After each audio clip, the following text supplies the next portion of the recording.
Mini crush mo daw si Marco? Uy, hindi ko siya crush. Ano? Mahal lang.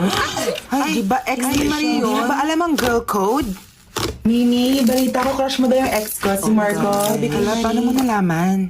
Like, buong school alam na. Tsaka okay lang, ano ba? Ay, thank Tulungan you. kita sa kanya. Akong bahala sa'yo. True. Ay, talaga ni Marie. An evil takes a human form. Uy, Marco, crush ka daw ng best friend ko, si Mini. Anong masasabi mo? Yan. Okay lang. Oh no. Mabaho hininga niya. Tsaka di siya naliligo bago pumasok ng school.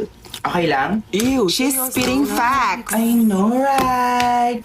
Tsaka I miss you. From butterfly to snake. Di ba nagkipag-break ka sa akin? Wala talaga nagawa si Marie. Sabi ko, I just need space. Gawa-gawa Hello, naman yan. So ano, tayo na ulit? Kawawa naman si Mini. Sabi ni Marie, tutulungan daw niya kay Marco. Hala, Imposible uto-uto yan. lang. Nagbalikan na daw si Marie tsaka si Marco. Guys, nagbalikan na daw si